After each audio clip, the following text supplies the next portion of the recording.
Hello, hello. Good afternoon. So we made this Z-fold card in our last card buffet, and they're called a Z-fold. You can see, from the way that we fold it. This particular one, we've got the greeting, the plain cardstock on the back, so that you could use that to write. So I had a couple people that would like to have a video about this. And really, one of the reasons I like the Z fold so much is you really don't have to measure anything. All right, so you fold your 8.5 by 5.5, just fold it in half, and then fold the front in half again. So you've got one piece that's, one half that's not folded, and one that's folded in half. Okay, and that's what makes up your Z.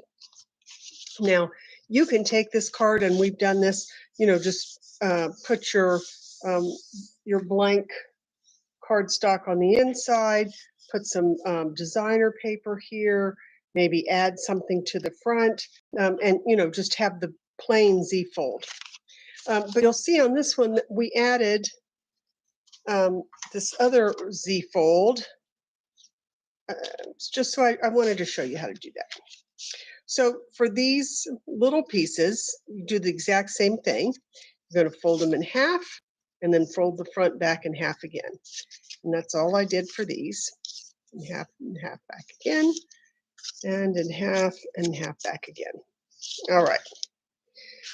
So when you're going to attach these, you want to attach them backwards. All right. So the long side here that's not folded, and the long side here, see, goes on that side, and the folded side goes on the unfolded. So you can see how that's going to make your little mechanism, whereas it's opening like that. So that's mainly, you don't want to put it the same way, because then that's not going to do anything. So make sure to put the unfolded side to the folded side.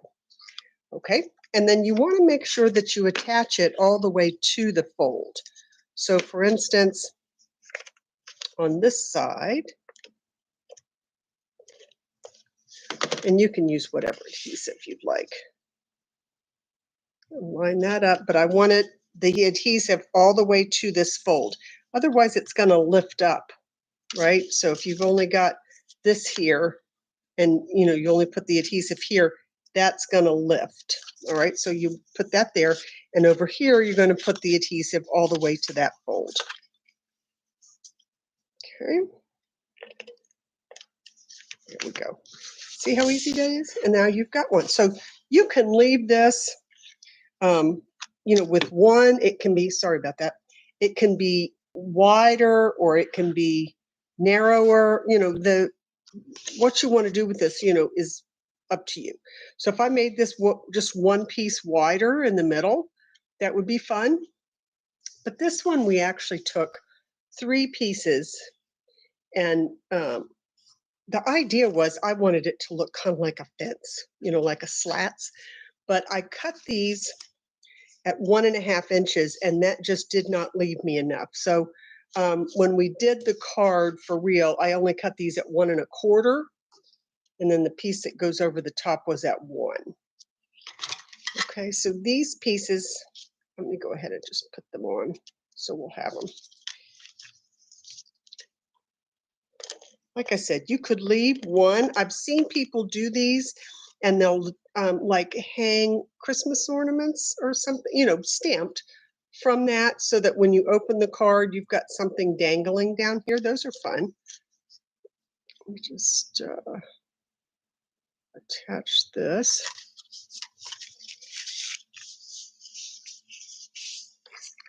It's just a very easy interactive card, like I said, and you don't have to measure.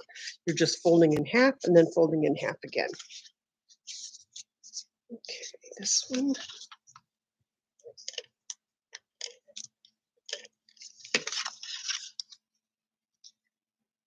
I'm just trying to kind of leave equal distance. You could put all 3 closer to the bottom. You could put all 3 closer to the top. There's really no right or wrong with these except just attaching them. Okay, so there you go. And I mean, that's all there is to it. So then we took, I wanted to cover, the pieces here that are down. So I just took the designer paper.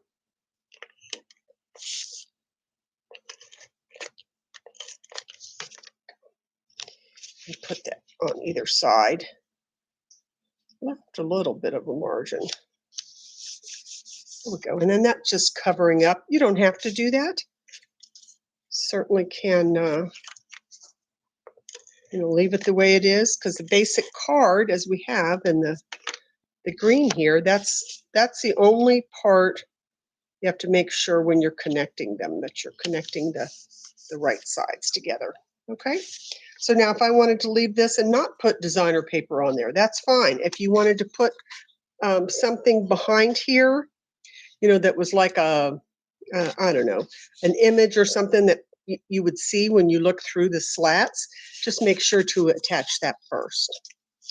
Okay, and then these, I cut both of these at 1 inch, so I'm not going to have a border on these like you would have.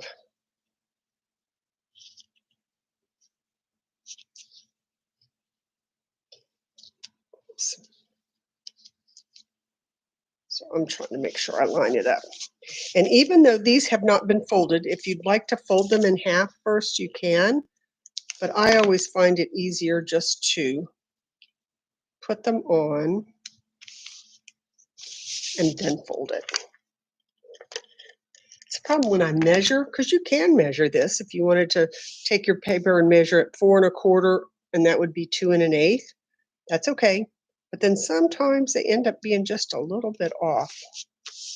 Okay, so now when I fold it,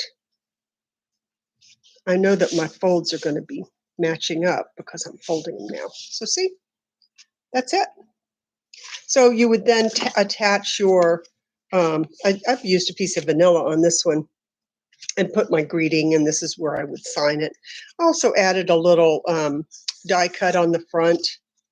So you might want to do that. You could put your words here. You could do many, many, many things. But this is just your basic Z fold, because this is a Z and that's a Z. Okay, so I hope that you might try this. And again, the width here I had at 1 1/2, and that was too wide to be able to see through it. The actual card we did that I cut for everybody, I did 1 1/4. This one I just made a mistake and actually cut them at 1 inch, but it works fine. So the width of these pieces doesn't matter as long as they'll fit on there, and you just attach them the same way. All right. So I hope you have a great day, and you might try one of these double Z fold cards.